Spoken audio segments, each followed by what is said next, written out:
Hello everyone, welcome to the lecture series of Computer Organization and Advanced Microprocessors. This is our lecture number 28 and these days we are studying memory organization and management. Today in this lecture we will see the limitations of memory. So let's get started. Okay, so let's discuss the limitations of main memory. So basically, main memory, that is your RAM, right? So it has major two issues or two limitations. One which is related with the speed and the second which is related with the capacity. So how and why? So what happens, because main memory has to communicate with the processor, and we know that the processor speed is very high. So in that case main memory has to cope up with that processor's speed or to match with that speed to perform the operations, but ultimately it has some limitations. So here we can consider the speed of the main memory is the limitation, and the second is the size. We cannot say that I have a 60 GB RAM or a 50 GB RAM or a 1 terabyte, but it means that it has some capacity. We cannot go beyond certain limits, certain capacity, only because of the cost effect. So these are the limitations. Then how to overcome this, how to resolve these issues, or how to still having these limitations we can work efficiently, right? So that we are going to discuss in this lecture. Now let's start with the problem with the speed. So what is the problem and what is the solution? So the instruction cycle time and the memory access time play a vital role in deciding system's performance, because ultimately processor and memory both have to work together. So of course, if memory's speeds and the processor speeds, both the speeds will match, in that case only your system can perform very well. So what is the issue? So what happens if if your memory access time is more? In that case, your processor is simply wasting the time, right? Because one has a higher speed and the second has a lower speed. Let's understand this problem with one example. See, here we have two boys. One is, let's say we have boy A and boy B, right? So now what happens, both are working together, but because A has a higher speed and B cannot match with that speed, in that case they both cannot work together in a team properly, efficiently. So at the end, the performance of all over performance will be degraded, right? So speed is very important factor when we are talking about the execution, and any execution in your system has two important things. One is a processor and the second is a memory access, right? So this is the problem. Then how to solve it, right? How to solve it, how to match the speeds? So for that we have different solutions, different techniques are there, some hardware techniques based on the hardware. So here we have total four solutions to resolve this problem. There are four techniques which are purely based on the hardware. Why we say hardware? Because we are going to work with the hardware things. So let's see what are these. So the very first is the instruction prefetch. See, instruction prefetch. This is the first technique. The second technique is write buffer. Second technique is write buffer. Third technique is memory interleaving. And the fourth is a cache memory. So we will see all these techniques in detail in the next slides. Okay, so now let's start with the first solution, that is the instruction prefetch. So let's understand that what is the actual meaning of the instruction prefetch. Let's say that here is your processor and you are sending the different commands, or processor is getting different execution instructions for execution. Let's say here is a okay, so here let's say one, I'm continuously sending the request to the processor. So first this one will go to the processor 1, but processor has a higher speed compared to the memory, so it might be possible that before these two get entered in the list, one is already processed. It might be possible, right? So in that case, it might be possible that two is not ready, right? So in that case, what processor does, here we have a waiting queue. Here we have, don't look at the handwritings, guys. So here we have waiting queue. Now what will happen at the time when processor is processing this first instruction, at that time only processor will fetch this 2 in this queue. So my 2 is over here, and immediately when the 1 is done, 2 will be entered in the processor 2. So this concept is known as the instruction prefetch. Now why we call it prefetch? Because processor fetches the next instruction in advance. So it does not have to waste the time, and this concept is known as the instruction prefetch, and that's why we call it a prefetch. Means it is fetching the next instruction in advance, right? So it is a technique. Instruction prefetch is the technique which attempts to minimize the time a processor spends waiting for instructions to be fetched from the memory, right? Of course, because if processor has to wait for the next instruction, in that case we can say that the processor is wasting the time, right? Wasting the time, right? Because waiting for the next instruction is nothing but the wasting of time. So to enhance the performance, we have the technique instruction prefetch. Also, this technique speeds up the execution of the program, of course, because processor is not waiting for anything and it is continuously working, so of course execution will be faster.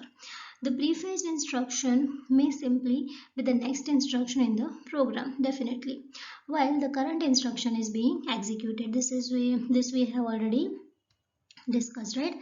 This point we have understood through this explanation.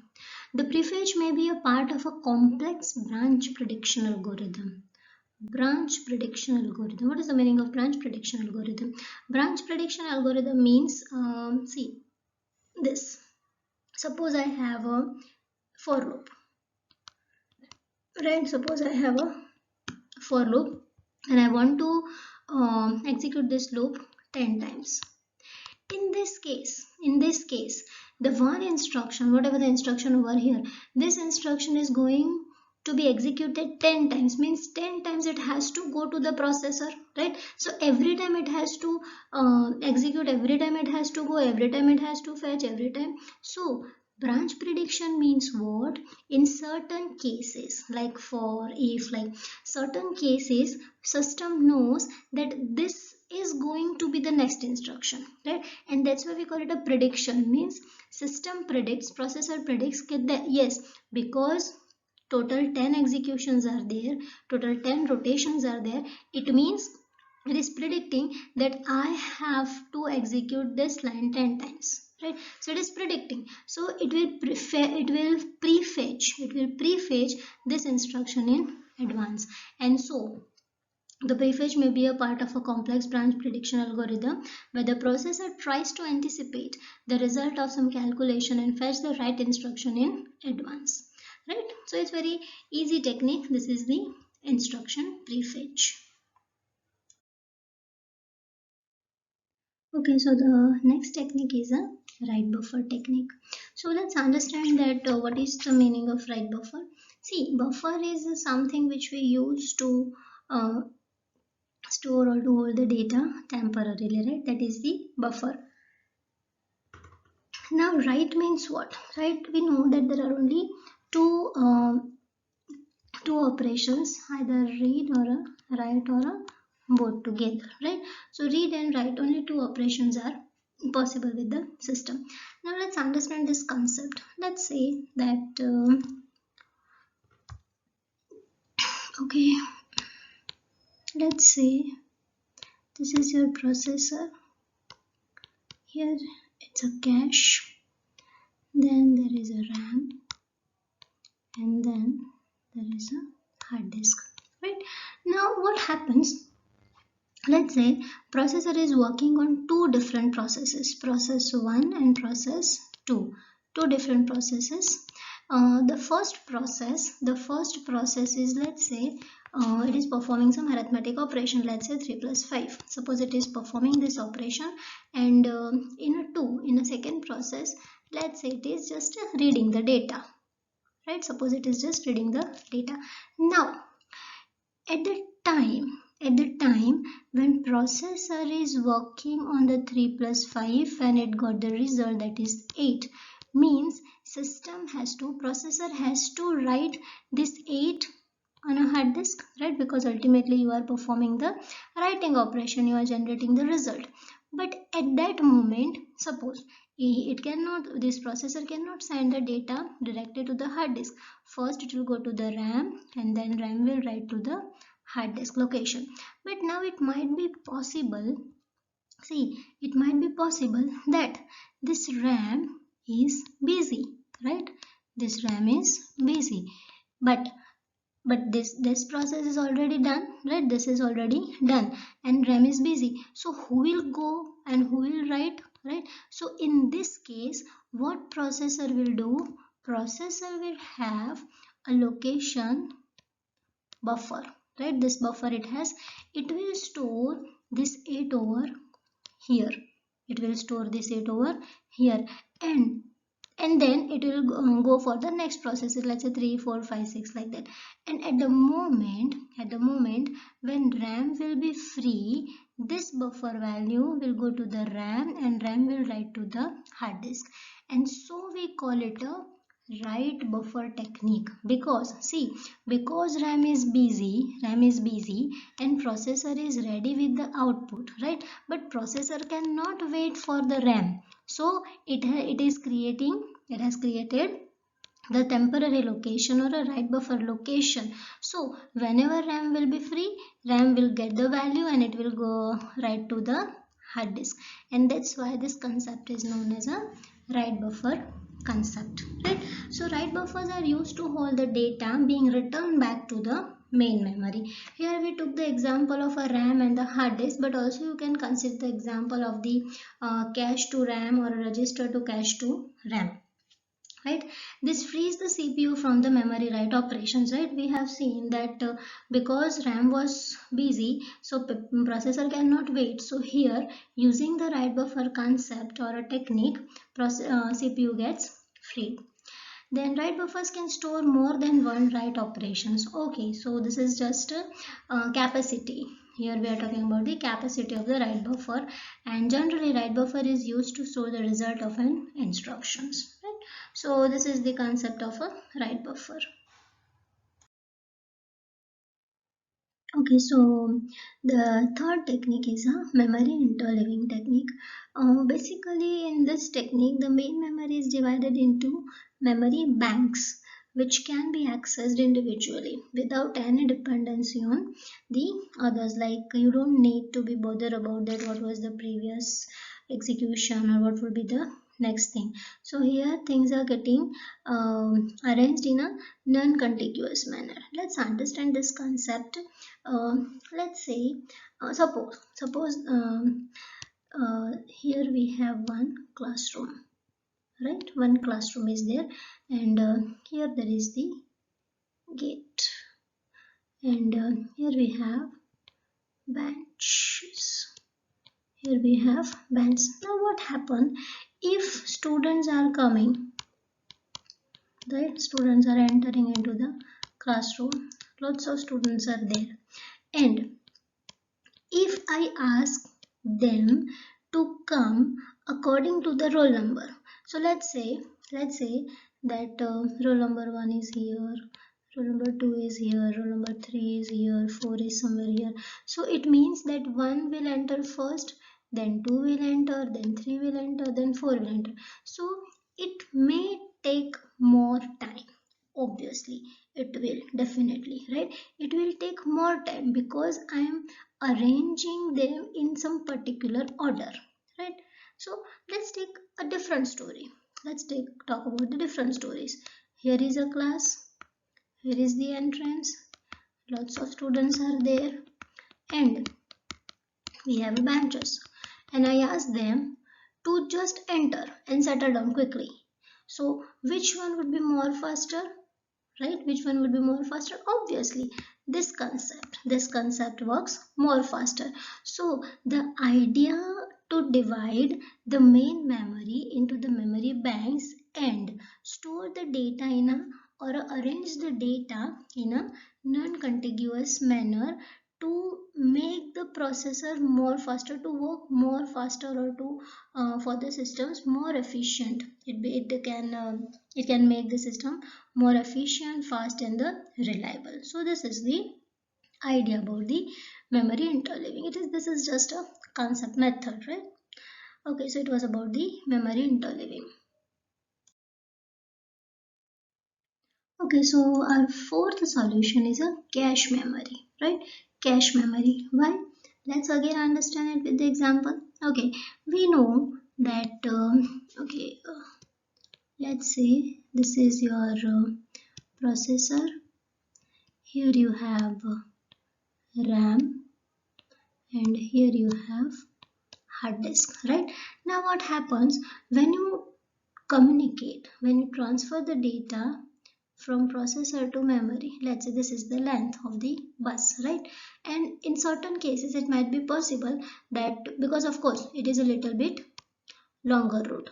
So if I have n number of instructions or n number of executions, then of course it will take more time, right? It will take more time. And as we know that the processor has the higher speed, right? But RAM has a lower speed. So in that case, what is the solution? Let's put the cache in between. Cache. Now what will happen? See, distance reduced, and if distance reduced, of course I'll get the speed, right? So temporarily all the data will be stored in the cache, so processor can fetch that data easily in a faster way. So this is the another solution to enhance the speed. So we know that the cache is the smallest and fastest memory. Yes, we know where it is resides or deployed. It is deployed between the main memory and the CPU. Okay, what is the main objective? The main objective of the cache memory is to reduce the access time, right? Because we can see over here that there is a less distance, so of course it will increase the speed. It acts as a buffer. We know the concept of buffer, right? Here we can store the data temporarily. Just it will hold the data temporarily. It keeps the frequently used data. Okay, so it may be a question that what cache contains. So cache contains or keeps frequently asked data or a frequently used data and the instructions, right? So of course, because I have a temporary storage, because I have a cache which is very near to the processor, so of course it will reduce the access time. And the transfer of words from the main memory to cache is done in a blocks. So when the data goes from RAM to the cache, it will go in the blocks. So this is about the cache memory. We will see the cache memory in a very much detail in the next lecture. So till the time, here it is, we have a solution. So it was all about the limitations of memory, and we have also seen that how to solve the speed problem with by the four different techniques, right? Okay, so till the time we go for the next lecture, happy learning. Thank you.